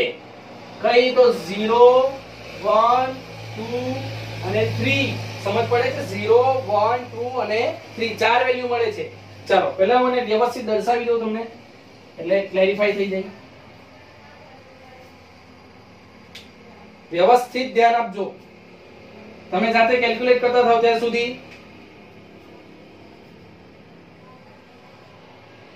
પેપર પણ સાથે દોરતા રહો તો વધારે ક્લિયર થાય. l નું મૂલ્ય યાદ કરો, કઈ રીતના દર્શાવાય? તો l બરાબર 0 થી n - 1. ક્લિયર થાય છે કે? અને એના પરથી આપણે આ બધી પેટા કોષો દર્શાવવાની કોશિશ કરીએ છીએ, બરાબર? દેખાય છે? ચાલો, તો હવે જો, હવે આપણે દર્શાવીએ કે 1 0, 0 માટે કઈ છે? s છે. ચલો 2 એટલે આપણે 2 દર્શાવીએ, 0 માટે કઈ છે? તો s છે. કક્ષક દર્શાવીએ છીએ n અને l ના મૂલ્ય પરથી. ખાસ ધ્યાન રાખજો, n અને l, n અને l ના મૂલ્ય પરથી આપણે કક્ષા દર્શાવીએ છીએ, પેટાકોષ દર્શાવીએ છીએ. ચલો 2 એટલે 2 તો અહીંયા રહેવાનું છે આગળ. 1, l નું મૂલ્ય 1 હોય તો p એટલે 2p. ક્લિયર થાય છે? ચલો 3 0 એટલે 3s. હવે તમને ખબર પડી હશે. 3 1 એટલે 3p. જો l નું મૂલ્ય 1 હોય તો p, ડિરેક્ટલી મગજમાં આવી જવું જોઈએ. જો l નું મૂલ્ય 2 હોય તો d, અને આગળ કયું છે આપણું મુખ્ય ક્વોન્ટમ? 3d. ચલો 4 0 એટલે 4s, 4 1 એટલે 4p, 4 2 એટલે આપણી પાસે શું છે? 4d અને 4f. ક્લિયર થાય છે વસ્તુ શું કહેવા માંગુ છું? કે જો n ના મૂલ્ય પરથી આપણે l નું મૂલ્ય ગણ્યું અને l ના મૂલ્ય પરથી આપણી જે પેટાકોષ છે એ પેટાકોષની માહિતી આપણને મળી ગઈ કે કઈ છે? તો 1s 2s 2p. આ સમજો. આના પછી આપણે બીજો ક્વોન્ટમ માર્ક શીખવાના છે, પેરેલલ ચાલશે તો તમને આખા ક્વોન્ટમ માર્ક જે આપણે 3 છે એનાની સમજૂતી તમને ક્લિયર થઈ જશે. સમજ પડે છે? ચાલો, તો શું જોયું આપણે? ગૌણ ક્વોન્ટમ માર્ક, એને કક્ષકીય અથવા તો સહાયક ક્વોન્ટમ માર્ક તરીકે ઓળખી શકાય, બરાબર? ચાલો, પછી એની 3D આકારની માહિતી આપી કે ધારો કે ઇલેક્ટ્રોન આ રીતે રાઉન્ડમાં ફરે તો સ્ફેરિકલ, આ રીતે ડમ્બેલમાં ફરે તો આપણે એને ડમ્બેલ આકાર, એને p નામ આપ્યું, બરાબર? પછી ડબલ ડમ્બેલમાં ફરે તો એને d નામ આપ્યું, બરાબર?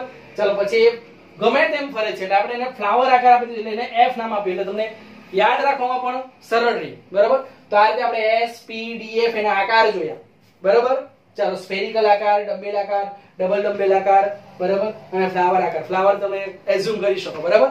ચાલો, l નું મૂલ્ય શું છે? ખાસ MCQ માં તમને પૂછી શકાય. તો 0 થી n - 1, બરાબર? તો 0 થી n - 1, તો n બરાબર શું છે? તો આપણો મુખ્ય ક્વોન્ટમ માં n બરાબર 1 2 3 અપ ટુ લયા કરો જ્યાં સુધી તમારી પાસે કક્ષક હોય ત્યાં સુધી, બરાબર? ચાલો, તો n બરાબર 1 મૂકે તો 0 થી n - 1 એટલે n ની કિંમત તમે અહીંયા 1 મૂકો તો 1 - 1 એટલે 0. તો 0 થી 0 એટલે કેટલી રહે? તો ખાલી 0 જ બચે. ક્લિયર? ચાલો, પાછું સમજાવું છું. n બરાબર 2, તો l બરાબર 0 થી n - 1, તો n ની જગ્યાએ હું શું મૂકું છું? 2 મૂકું છું. ક્લિયર થાય છે વસ્તુ તમને? અહીંયા શું મૂક્યું છે મેં? 2 મૂક્યું છે અહીંયા.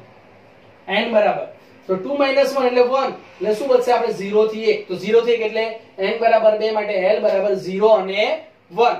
એ જ પ્રમાણે તમે અહીં કેલ્ક્યુલેટ કરશો તો 3 માટે 0 1 2 અને 4 માટે કરીએ તો 0 1 2 અને 3. કેમ? તો અહીંયા 4 માટે કરો તો 4 - 1 એટલે 3 આવશે, તો 0 થી 3 એટલે કેટલા આવે? તો 0 1 2 અને 3, બરાબર? તો n ના મૂલ્ય માટે તમે આ રીતે l ના મૂલ્ય ગણી શકો છો. એટલે મુખ્ય ક્વોન્ટમ માર્ક પરથી તમે ગૌણ ક્વોન્ટમ માર્ક ના મૂલ્ય ગણી શકો. તો મુખ્ય ક્વોન્ટમ માર્કે શું કીધું કે આ કક્ષા છે, આ આપણે ગૌણ ક્વોન્ટમ માર્ક શું કહે છે, એની પેટા કોષ કઈ છે, કક્ષક કઈ છે એની, બરાબર. તો તેની માહિતી આપે છે કે ભાઈ n નું મૂલ્ય ધરો 1 2 3 આપણે લઈ લીધું, આપણે l નું મૂલ્ય લઈએ તો એના પરથી આપણે ગણીએ તો પેટા કોષ આપણને મળે છે કે n નું મૂલ્ય 1 હોય તો l નું મૂલ્ય કેટલું 0 આપણે કાઉન્ટ કર્યું છે. 2 તો 2 માટે આપણને બે મૂલ્ય 0 અને 1 મળે છે. 3 માટે આપણને ત્રણ મૂલ્ય 0 1 2, 4 માટે 4 મળે 0 1 2 3. તો એના માટે પેટા કોષ કઈ, તો 0 હોય તો આપણે કીધું s, 1 હોય તો p કીધું આપણે. જો 1 માં બધે તમને p દેખાશે, આગળ એનો મુખ્ય ક્વોન્ટમ માર્ક આપણે દર્શાવવાનું.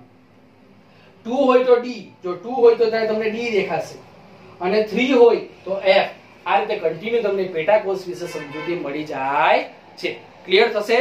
ચાલો, તો આપણે શું જોયું, મુખ્ય ક્વોન્ટમ માર્ક જોઈ ગયા અને ગૌણ ક્વોન્ટમ માર્ક જોઈ ગયા. તમે એને લખી લો, સ્ક્રીનશોટ લઈ લો, બરાબર. આ ક્લિયર કરો, સમજો, વારંવાર રિવાઇન્ડ કરીને પાછા જો નહીં સમજ પડે તો પણ સમજ નહીં પડે તો તમે મને પૂછો, બરાબર. આ કમ્પ્લીટ થઈ જાય એટલે આપણે આગળ જોઈશું હવે ચુંબકીય ક્વોન્ટમ માર્ક. ચાલો લખી કાઢો.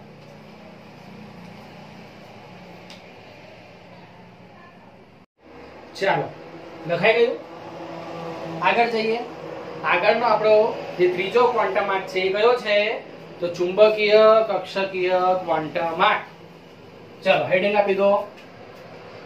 આગળનો છે આપણા પાસે ચુંબકીય કક્ષકીય,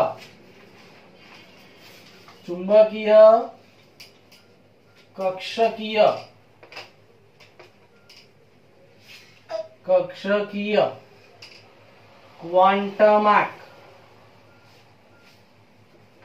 અને એને કઈ રીતે દર્શાવી શકાય, તો m l, સ્મોલ m અને નીચે સબસ્ક્રિપ્ટમાં l. શું છે, નીચે l છે, એટલે આ રીતે દર્શાવ્યું છે. આ રીતે m અને આ l, આ રીતે એને દર્શાવી શકાય, બરાબર. તો એ શું છે આપણો ચુંબકીય કક્ષકીય ક્વોન્ટમ માર્ક. શું છે, ચુંબકીય કક્ષકીય ક્વોન્ટમ માર્ક. ચાલો અંડરલાઈન કરી દો એને.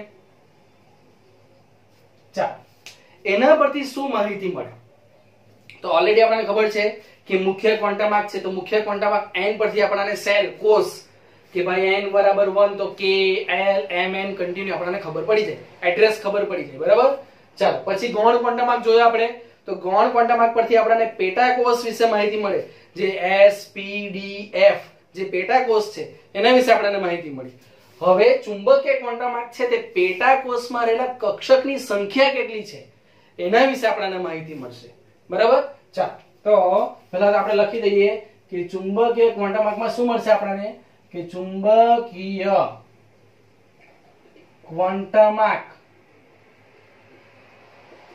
એ પેટા કોષમાં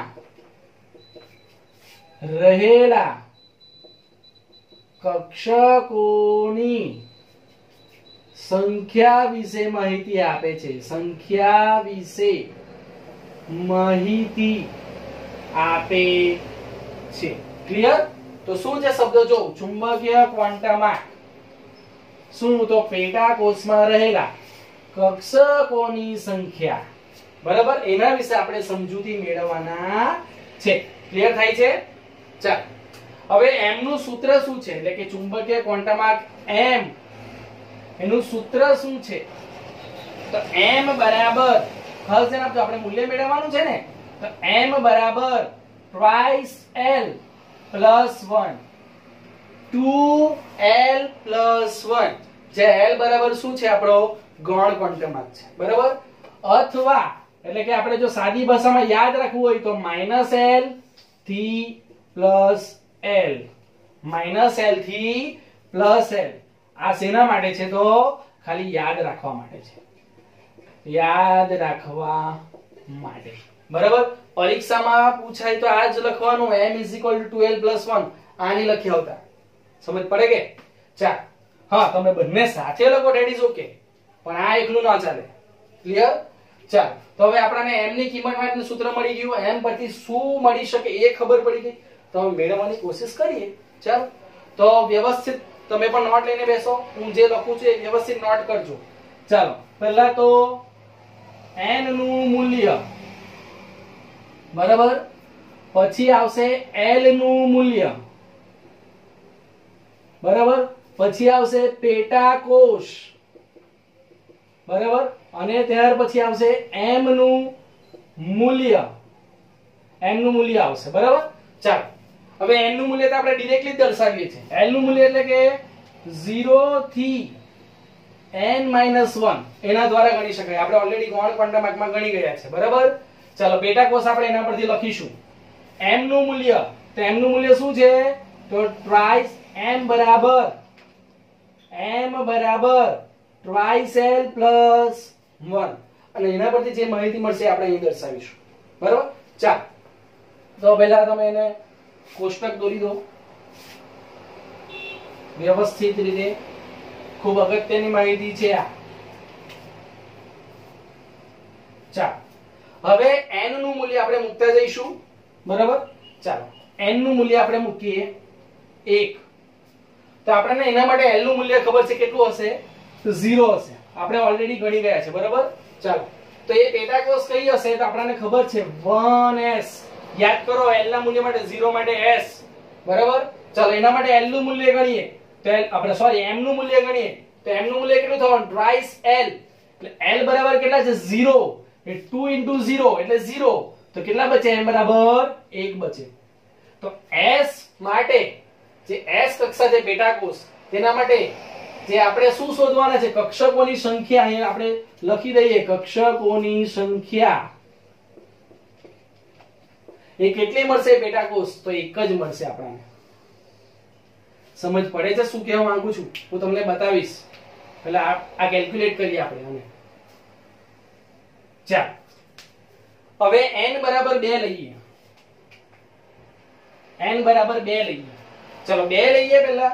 તો 2 સાથે તમને કેટલા જોવા મળે છે? મને કેવું l ના મૂલ્ય 2 હોય ત્યારે l ના મૂલ્ય કેટલા જોવા મળે? તો એક છે 0 અને એક બીજું 1 જોવા મળે. કારણ કે જો 2 લો તમે અહીંયા તો n - 1, તો n જગ્યાએ આપણે કેટલા મૂકવાના? 2 - 1 એટલે 0 અને 1 મળશે. આપણે ઓલરેડી શોધી ગયા છે. એટલે 2 માટે 0 અને 1 બે મૂલ્ય મળે છે, બરાબર. એટલે અહીંયા શું આવશે? 2s આવશે અને 2p. આ ઓલરેડી આપણે જોઈ ગયા છે. તો હવે તમે જો તો m ના મૂલ્ય માટે તમે જોઈ શકો m બરાબર 12 plus 1. તો l નું મૂલ્ય કેટલું છે? 0. તો 0 માટે તો આપણી પાસે 1 જ છે. સમજ પડે છે કે 0 મૂકો તમે 2 into 0 plus 1 એટલે એ તો 1 જ મળવાનું. પણ અહીંયા p માટે ખાસ જોવાનું છે. જો આ એક તમને ખાસ મળે, અહીં તમને આ p માટે ખાસ મળશે કે p માટે જો તમે તો અહીં 1 l નું 2 into 1 2 2 વત્તા 1 એટલે 3 એટલે કેટલા મળશે તમને? 3 મળશે. એટલે પેટાકોષ કેટલી મળશે? p માટે કેટલી મળશે? 3 મળશે. ક્લિયર થાય છે? ચાલો એ રીતે હજુ એક એક્ઝામ્પલ લઈએ. 3 માટે લઈએ તો 3 માટે 0 1 2 એ આપણે જાણીએ છીએ. આ પાછું રિપીટ થાય છે, બરાબર. ચાલો તો એના માટે આપણે જોઈએ તો 3s 3p અને 3d. ચાલો s અને p માટે તો આપણે ગણી ગયા. હવે d માટે જો ખાસ, બરાબર ને. આ તમે ખાસ ધ્યાન આપજો શું જોવાનું છે આપણે. આ મેં બરાબર અંડરલાઈન કરું છું. હવે અહીંયા d માટે ખાસ જો. તો d માટે કેટલું છે? l નું મૂલ્ય 2 છે. તો અહીંયા મૂકો 2 into 2 એટલે 2 દુના 4 plus 1 એટલે m નું મૂલ્ય કેટલું મળશે? 5. ખબર પડે છે આમાં? ચાલો આપણે અહીંયા જરાક એને બોક્સ વ્યવસ્થિત દોરી દઈએ. તમે પણ મારી સાથે દોરતા જાઓ વ્યવસ્થિત.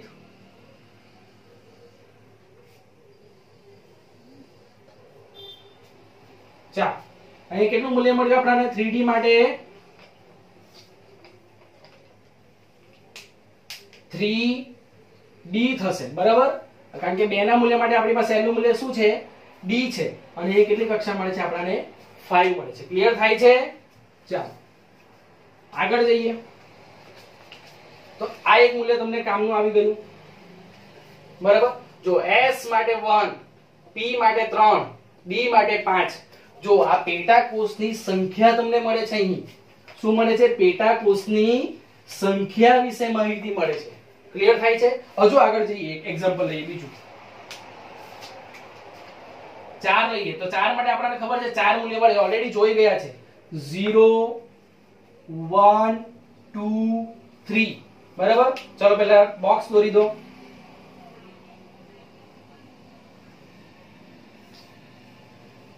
તમે પણ સાથે દોરતા જાઓ અને કેલ્ક્યુલેટ કરતા જાઓ. 0 1 2 3 ચલો 4s આ શું કહેવાય 4p 4d અને 4f. ક્લિયર થાય છે. ચલો s માટે તો એક આપણે શોધી કાઢ્યું, p માટે પણ m ના મૂલ્ય બધા માટે સરખા જ આવશે, 3 શોધી કાઢ્યું. d માટે 5 આવશે. ચલો f માટે શોધીએ. f માટે ચલો f માટે જે l નું મૂલ્ય કેટલું છે 3 છે બરાબર. ચલો અહીંયા 3 મૂકો, 3 દુના 6 ને 1 7. તો જ્યારે l નું મૂલ્ય 3 હોય ત્યારે m નું મૂલ્ય કેટલું થશે 7. તો જ્યારે f કક્ષા હશે ને ત્યારે તમારી 7 પેટાકોષ હશે. તો જો બહુ સિમ્પલ માહિતી કે n ના મૂલ્ય પરથી આપણે બધા મૂલ્ય દર્શાવ્યા છે. એક્ચ્યુઅલી અહીં ખાલી l ના મૂલ્ય પરથી તમને આ બે જ વસ્તુ સમજાવવાની હતી, પણ મેં તમને આખો ડાયલોગ બોક્સ આ દોરીને સમજાવ્યો છે. હવે તમે જો અહીં શું માહિતી મળી હતી, s કક્ષક છે. કઈ કક્ષક? s કક્ષક. તો જો એમાં પેટાકોષની સંખ્યા કેટલી?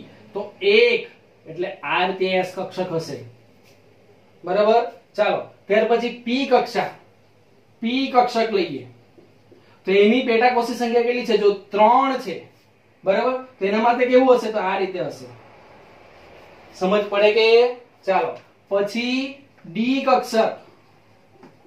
તો એના માટે કેટલી છે? તો 5 હશે. જોઈ લો 5 છે તો આપણી કેટલી હશે? અહીંયા 5 ખાના છે. 1 2 3 4 1 2 3 4 ને 5.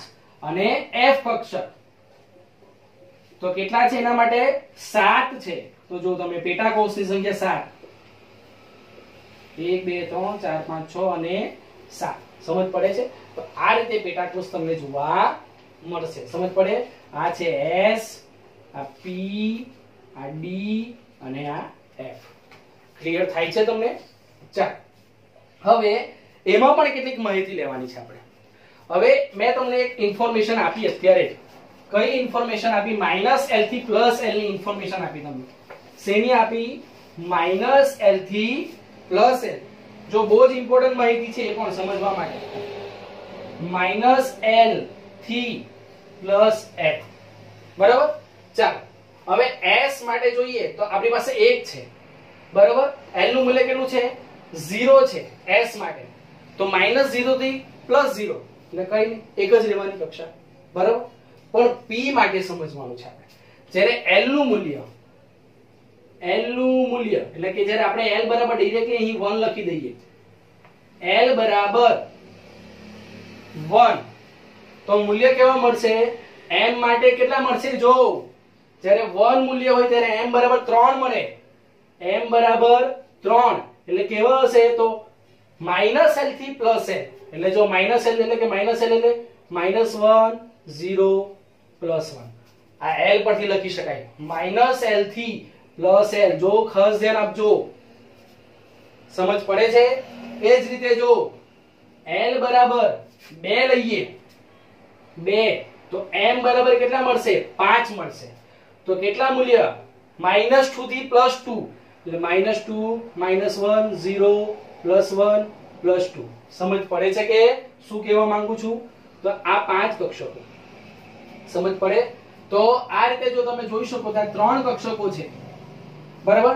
તો આ પહેલીને કહેવાય px py pz એટલે કે -1 0 +1.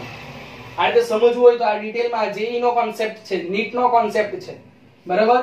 ચલો d છે તો dxy dxy dxy dyz dzx. ના દેખાય તો હું બોલું છું. d અહીં નીચે મોટા અક્ષરે લખી દો. એક કામ કરું, તમને અહીં નથી દેખાતું ને, એક કામ કરી નીચે લખી. d માટે dxy dyz dzx dx² - y² અને dz². જો 5 થઈ ગયા ને, 1 2 3 4 ને 5. d માટે કેટલી છે? 5 છે. અહીંથી 5 આપણે શું લખી છે? -2 -1 0 1 2 જો -l થી +l આ સમજ પડે છે એ રીતે તમે આગળ જશો તો તમને સોલ્યુશન મળતું જશે તો ઇન શોર્ટ આ લેક્ચર મેં તમને જેઈ અને નીટ ના કોન્સેપ્ટ ને આધારે આખો સમજાવ્યો છે બરાબર પણ જો બહુ સાદી ભાષામાં તમારે યાદ રાખવું હોય તો તમને l નું મૂલ્ય ખબર હોય તો તમે m નું મૂલ્ય મેળવી શકો તો આ અહીં આપણે સૂત્ર દર્શાવ્યા છે આ સૂત્ર m twice l plus 1 જો l નું મૂલ્ય 0 મૂકો તો m નું મૂલ્ય કેટલું મળશે 1 મળશે એટલે કઈ પેટા કોષ્ટક s તો એની કક્ષા કેટલી હશે પેટા કોષ્ટક સંખ્યા કેટલી હશે આપણને સંખ્યા મળશે કક્ષકોની તો એક જ કક્ષક હશે બરાબર ચાલો હવે l નું મૂલ્ય તમે જો 1 મૂકો 0 પછી શું મૂકીએ 1 મૂકીએ તો 2 * 1 એટલે 2 + 1 એટલે 3 3 મળે છે સંખ્યા કેટલી મળે છે m ના મૂલ્ય પરથી 3 એટલે જો 1 2 અને 3 કક્ષકોની સંખ્યા કેટલી મળી આપણે 3 મળી કોના માટે તો p કક્ષક માટે સમજ પડે છે કે એ છે d માટે 5 અને f માટે 7 તો તમે આગળ એ રીતે ગણી શકો છો તો મેં ખૂબ જ ડિટેલમાં લેક્ચર તમને સમજાવ્યો છે કે ચુંબકીય ક્વોન્ટમ આંક પરથી શું મળે છે અને કઈ રીતે ગણી શકાય છે તો કેલ્ક્યુલેશન વ્યવસ્થિત કરો તમે પાછો જો વિડિયો એને રિવાઇન્ડ કરો વ્યવસ્થિત સમજો અને નોટ કરો અને કઈ ન સમજ પડે તો મને પૂછો ચાલો એનો સ્ક્રીનશોટ લઈ લો તમે ઓકે અને વ્યવસ્થિત લખી લો એટલે આપણે છેલ્લો આના પછી સ્પિન ક્વોન્ટમ આંક જોઈ લઈએ બરાબર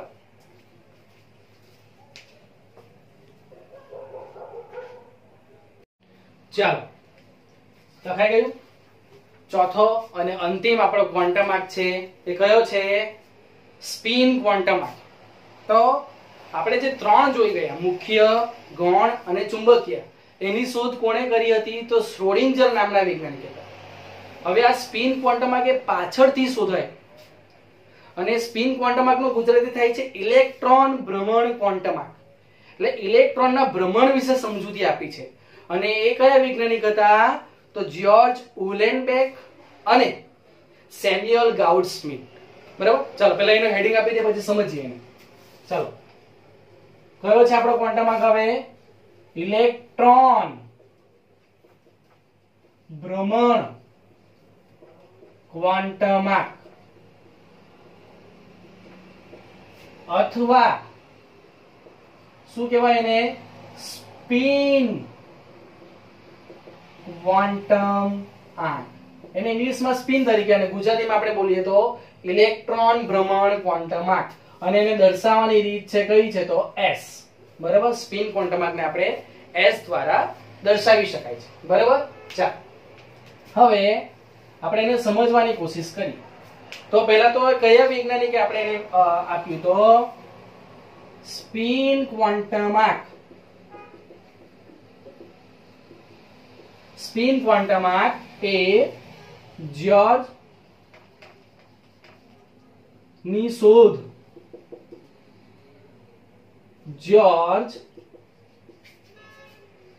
ઉલેનબેક અને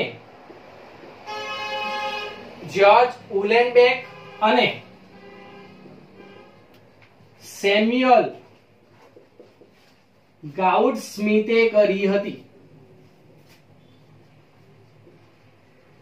સમજ પડે છે એમ તો નામ યાદ રાખવાનું નથી પણ આ તમને ખ્યાલ હોવો જોઈએ આ કેમ પર્ટિક્યુલર મેં વૈજ્ઞાનિકની વાત કરી તો પેલા જે ત્રણ ક્વોન્ટમ આંક હતા એ શ્રોડિંજરે શોધેલા અને આ કોણે શોધેલા છે સ્પિન ક્વોન્ટમ આંક કોણે શોધેલો છે તો જ્યોર્જ ઉલેનબેક અને સેમ્યુઅલ ગાઉડસ્મિથ બરાબર તો આ શેની સમજૂતી આપે છે તો ઇલેક્ટ્રોનના ભ્રમણ વિશે આ સ્પિન ક્વોન્ટમ આંક આપણને સમજૂતી આપે છે તો બીજો મુદ્દો કે સ્પિન ક્વોન્ટમ આંક S એ ઇલેક્ટ્રોનના ભ્રમણ વિશે સમજૂતી આપે છે ક્લિયર શેના વિશે તો ઇલેક્ટ્રોનના ભ્રમણ વિશે આ વસ્તુ છે આપણે બરાબર વ્યવસ્થિત દર્શાવી ઇલેક્ટ્રોનના ભ્રમણ વિશે તો આને વ્યવસ્થિત તમે પણ નોટ કરી લો આ તમને એમસીક્યુ ની અંદર પૂછી શકાય કે સ્પિન ક્વોન્ટમ આંક શેનો ઉપયોગ સ્પિન ક્વોન્ટમ આંકનો ઉપયોગ શું બરાબર ચાલ હવે ઇલેક્ટ્રોનના ભ્રમણ વિશે સમજૂતી એટલે શું કહેવા માંગે તો જો આપણે દર્શાવીએ ધારો કે આ મારો કેન્દ્ર છે પોઝિટિવ ચાર્જ બરાબર તો હવે ઇલેક્ટ્રોન કોઈ વખત છે ને આ રીતે ફરતો હોય, આ રીતે, એટલે આ દિશામાં આગળ વધતો હોય ક્લોકવાઇઝ. આપણી ક્લોક કેમ ફરે? એમ ફરે ક્લોકવાઇઝ. આપણે એને આ રીતે દર્શાવીએ, તમને વધારે ક્લિયર થાય. આ રીતે ક્લોકવાઇઝ, એટલે ઘડિયાળના કાંટાની દિશા ગુજરાતીમાં કહીએ તો એ જ રીતે લખીએ આપણે, ઘડિયાળના કાંટાની દિશામાં, ધેટ મીન્સ ક્લોકવાઇઝ. હવે એવું કે આ ઇલેક્ટ્રોન છે આપણે, હા, આ ઇલેક્ટ્રોનની ભ્રમણ, અને આ કેન્દ્ર છે આપણું. હવે એક આપણે બીજું દર્શાવીએ, આ કેન્દ્ર છે અને ઇલેક્ટ્રોન ફરે છે ને ઊંધું ફરે છે. ઊંધું ફરે એટલે કેવું? આ રીતે. હવે ઇલેક્ટ્રોનનું ભ્રમણ તો આપણને ખબર નથી, કઈ પણ આ રીતે પણ ફરી શકે અને આ રીતે પણ ફરી શકે. તો આને કહેવાય ઘડિયાળના કાંટાની વિરુદ્ધ દિશામાં. ઘડિયાળના કાંટાની વિરુદ્ધ દિશામાં, એટલે એને કહેવાય એન્ટી ક્લોકવાઇઝ. બરાબર? તો જ્યારે ક્લોકવાઇઝ ઘડિયાળના કાંટાની દિશામાં હશે ઇલેક્ટ્રોનનું ભ્રમણ, ઇલેક્ટ્રોનનું ભ્રમણ, તો એને આપણે કહીશું +1/2. એનું વેલ્યુ કેટલી આપીશું આપણે? +1/2. અને વિરુદ્ધ દિશામાં જ્યારે ઇલેક્ટ્રોનનું ભ્રમણ હશે તેને કહીશું આપણે, એનું વેલ્યુ આપીશું -1/2. -1/2. સમજ પડે છે કે? તો આ રીતે આમ સ્પિન ક્વોન્ટમાર્ક s ના બે મૂલ્યો છે. કયા? તો એક +1/2 અને બીજું છે એક -1/2. +1/2 ધારો કે આપણે એને દર્શાવીએ કે ઘડિયાળના કાંટાની દિશામાં છે, તો એ વ્યવસ્થિત આપણે એને દર્શાવવું એમાં નોટેશનમાં તો ઉપરની તરફ દર્શાવીએ, અને આ છે તો એનું નીચે વિરુદ્ધ દિશામાં. બરાબર? આ દિશામાં જે છે અને આ વિરુદ્ધ દિશામાં, આ રીતે એને દર્શાવી શકાય. તો આ હતો સ્પિન ક્વોન્ટમ આર્ક. એમાં કઈ એટલું બધું છે નહીં. સ્પિન ક્વોન્ટમ આર્કમાં ખાલી એટલી જ શોધ છે કે ભાઈ ઇલેક્ટ્રોનનું ભ્રમણ જો ઘડિયાળના કાંટાની દિશામાં હોય તો આપણે કેવું કહે +1/2, અને એના વિરુદ્ધ દિશામાં જાય તો -1/2. તો આપણે એને આ રીતે નોટેશન આપી શકાય, +1/2 અને આ છે -1/2. ક્લિયર થાય છે? તો એને સાદી ભાષામાં કહીએ તો ઇલેક્ટ્રોન ભ્રમણ ક્વોન્ટમ આર્ક કહેવાય, અથવા તો સ્પિન ક્વોન્ટમ આર્ક. s કયા વૈજ્ઞાનિકે? તો ઉલેનબેક અને ગાઉડસ્મિટે. શેની સમજૂતી આપી? તો ઇલેક્ટ્રોનના ભ્રમણ વિશે સમજૂતી આપી. સમજ પડે છે? આ બે મૂલ્ય વિશે સમજ પડી ગઈ? તો ફાઇનલી કમ્પ્લીટ. બરાબર? તો આજે આપણે શું જોઈ ગયા? સૌપ્રથમ તો આપણે વાત કરી કે બોહર જે ખામી હતી બોહરના નમૂનાની અને જે નિષ્ફળતાના કારણો હતા, કેમ આગળ નહીં ચલાવ્યું મેં, તો એ હાઇઝનબર્ગ પરથી જ તમને ખબર પડતી, એટલે મેં આજે કવર કર્યું. આજે આપણે જે અગાઉનો લેક્ચર હતો હાઇઝનબર્ગ અને દ બ્રોગલી, ત્યાર પછી મેં આ લેક્ચર મૂક્યો છે. તેમાં મેં પહેલા બોહરની ખામી અને નિષ્ફળતા સમજાવી.